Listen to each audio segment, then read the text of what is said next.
আম্মা খবর আছে, গরম একটা খবর আছে। কি গরম কব? একদম সর্বনাশ হয়ে গেছে আম্মা।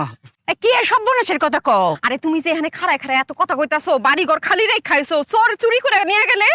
আরে চোরের বাপের সাধ্য নাই আমাকে বাড়িতে ঢোকার। কে রে, তুমি কি তালা লাগাইছো নাকি? আরে তালা মারব কই থেকে, তালা মারার জায়গাই তো নাই। কি কও জামাই? আম্মা আপনারা গেলেন না নীলফর কালা বাড়িতে, ওই সময় আমার মাথায় একটা বুদ্ধি গেলে গেল যে আমি বাড়িতে বসে থাকুম, আমি একটা কাজ করি, রান্না বান্না করি। আমি ডিম ভাজতে গেছি, আগুন বাড়াই দিচ্ছি, ধাপ করে আগুন গিয়ে চোয়াল উপরে একটা কাপড় আসলো, ওটার মধ্যে গিয়ে লাগছে।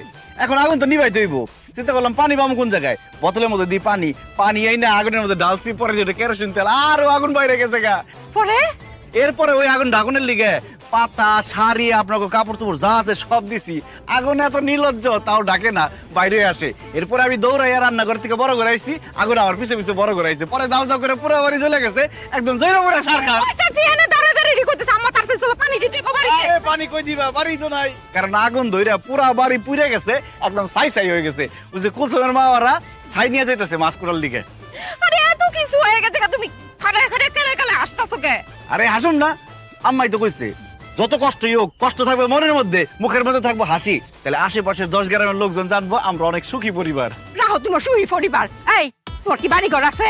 আম্মা বাড়ি ঘর থাকলে কি আমি ঘর জামাই থাকি? আমরা অঙ্ক কই থাকবো? আমার তো টাউনের জায়গা নাই গা। আমি তো আম্মা দেখতেছি যে আপনি আমার ভিক্ষা করার লাগবো, আমরা তো জন মানুষ, আমাকে ভিক্ষা দিব না, আপনার দিব, আপনি সামনে থাকবেন, আমরা পিছন পিছন থাকুন, টাকা গুনুম। কি করতাম মারি, অঙ্ক কই থাকবাম, কই খাইম, আমি তো কিচ্ছু আমার মাথাটাই আমি না। ঠিক করে লাইছি আম্মা, কি? কই থাকুম আমি ঠিক করে ফেলছি। কোন হানো জেলখানায় থাকুম। কেমবা? এই ব্যাককলের বাচ্চারে আজকে খুন কইরা জেলখানায় যামু। কি কই সব? খাড়া, তুই যাবি না কোথাও?